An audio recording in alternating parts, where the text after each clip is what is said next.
Olá, meninos. Espero que vocês estejam bem. Nós vamos hoje falar nada mais, nada menos do que uma celebridade para mim muito especial. Hoje eu quero apresentar para vocês Tarsila do Amaral, uma artista para mim completa, que viveu intensamente, que tem obras a qual todos precisam conhecer. Tarsila, muito jovem, ela teve o primeiro contato com a pintura, né? Aos 16 anos, ela fez uma réplica, nada mais, nada menos do que o famoso Sagrado Coração de Jesus. Então, eu vou apresentar, vou voltar um pouquinho e falar dela criança. Ela nasceu em São Paulo, em uma fazenda de café muito rica. Seus pais, Stanislau e Lídia, eles criaram essa criança com a mais alta educação. Muito cedo eles contrataram professores, a qual a ensinou a ler, a escrever, a bordar, a falar francês. A sua mãe amava tocar piano.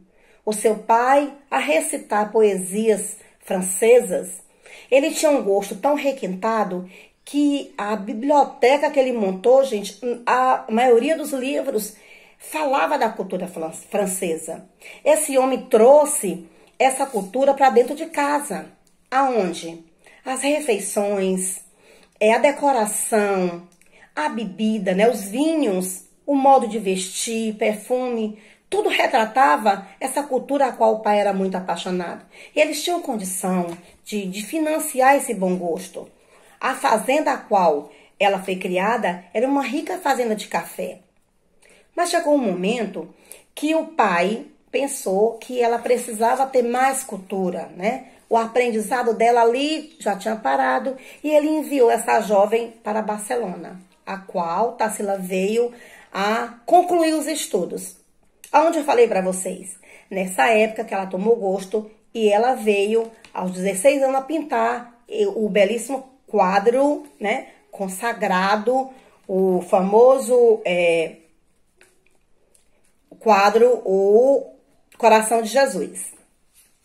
Gente, ela buscou ali se aperfeiçoar, se aperfeiçoou muito e logo depois ela conheceu um jovem médico chamado André Teixeira Pinto e ela veio a casar com ele. Logo após o casamento, esse marido, ele veio a impedir que ela se desenvolvesse artisticamente, porque ele dizia que o papel dela era a ser uma pessoa voltada para cuidar da casa, cuidar do marido, porque logo eles tiveram uma filha. E essa filha tem o nome de Dulce, né? E por conta desse desentendimento, Tarsila veio a se separar dele, pegou a filha, voltou para a fazenda dos pais. Lá, ela procurou estudar mais pintura, né? Se especializar mais, estudou com 2 professores top da época, professores bem conceituados, e ela viaja para Paris. Lá ela frequenta uma academia e ela tem contato também com outro tipo de pintura, que no caso lá, nessa academia, eles pintavam o nu e os modelos vivos. Tarsila teve esse contato, ela chegou a pintar esse tipo de arte, só que aos 35 anos ela volta ao Brasil e ela conhece 4 amigos, a quais são a Anitta, o Oswaldo de Andrade, o Mário de Andrade e Menotti. E eles formam um grupo, o famoso grupo dos 5, aonde eles querem exaltar a arte modernista no Brasil, né? E isso acontece. Já mais tarde, Anitta convida o Oswaldo de Andrade para eles fazerem uma viagem, né? E eles viajam Portugal, Espanha, Itália. E quando eles estão voltando, passam por Paris e ela conhece nada mais, nada menos do que o maravilhoso artista Pablo Picasso. Logo depois disso, ela e Oswaldo resolvem se casar, tem uma relação bem vivida, eles frequentam festas, reuniões políticas, eles frequentam academia de pinturas, eles têm uma vida, um ciclo de amizade muito grande e Ao aniversariar, ela resolve presentear o marido com uma obra divina dela, chamada o Abaporu, que significa, o nome da Abaporu vem da origem indígena, que significa o homem que come carne humana, e ela dá isso de presente ao marido no dia do aniversário. O marido fica, né, alegre demais, entusiasmado demais. E aí ele começa uma nova fase, a qual o objetivo dele é que a arte da esposa seja conhecida no Brasil, né? Ela tinha feito a primeira exposição, ela fez a primeira exposição dela em Paris, né, individual. E no Brasil, quando ela retorna, ela faz a primeira exposição dela no Rio de Janeiro. Primeira exposição sozinha, porque os quadros dela já eram expostos de alguma forma quando tinha uma exposição de artistas, o dela também estava lá, mas ela fez individual. Ela fez aos 40 anos em Paris e aos 41 aqui no Brasil, no Rio, precisamente no Rio de Janeiro, né? Só que nessa mesma época acontece uma coisa. A Bolsa de Valor dá uma queda em algumas ações, e essas ações são exatamente no café, a qual a fazenda que ela tinha herdado era uma das que tinha uma plantação maiores, é a que exportava mais café, e isso veio afetar, né? Afetou muito e ela perdeu a fazenda. Só que o mal não veio só, gente. Nessa mesma época, Oswaldo de Andrade, talvez tenha sido o marido que ela mais amou, ele conhece outra moça chamada Patrícia Galvão, era uma revolucionária política, e ele deixa Tarsila e ele se une a essa nova moça.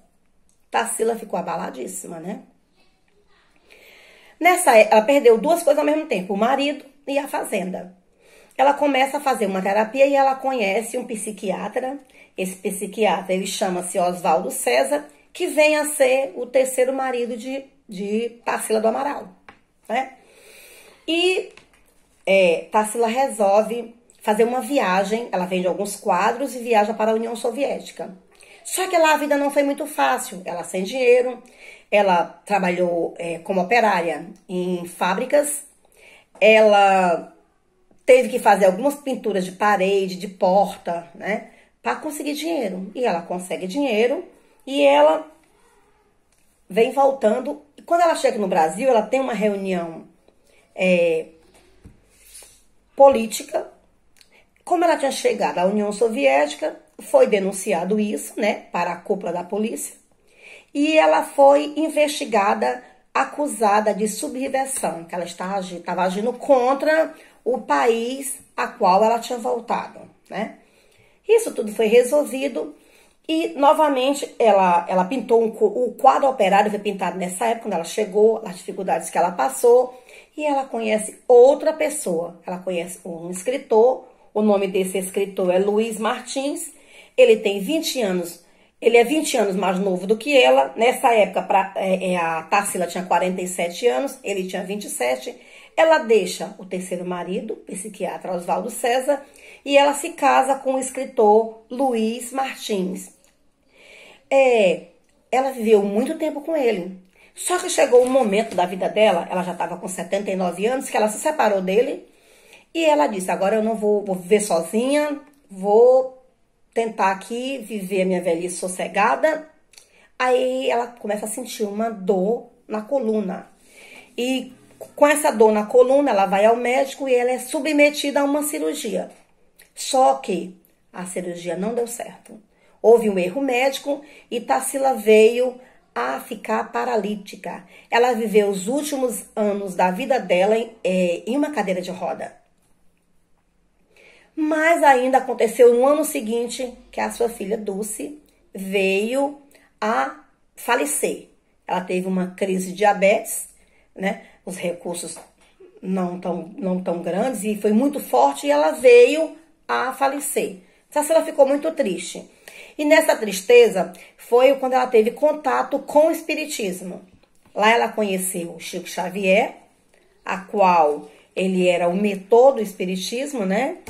E ela, por se sentir grata, ela vendeu algumas obras de artes e ela deu esse dinheiro para que Chico Xavier conseguisse usar ele da melhor forma possível na instituição a qual ele comandava. Gente, Tarsila do Amaral faleceu aos 86 anos. A causa de óbito é constatada como morte natural. Ela já estava farta de dias, ela tinha vivido uma vida intensa, uma vida de fama. Ela foi uma mulher que amou demais, ela foi uma mulher que ela procurou viver a forma que ela pensava da melhor maneira, né?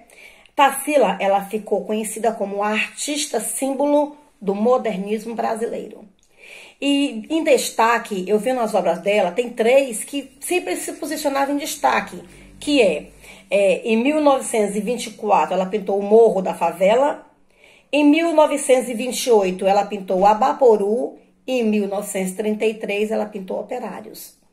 Gente, vocês vão ficar com essas três obras e nós vamos trabalhar em cima delas. E logo mais eu vou estar trazendo para vocês outra pessoa do nosso meio, no meio da arte, que usou essa emoção para marcar a sua vida, para marcar a sua época. Tá, gente? Grande beijo e logo mais vamos nos encontrar novamente.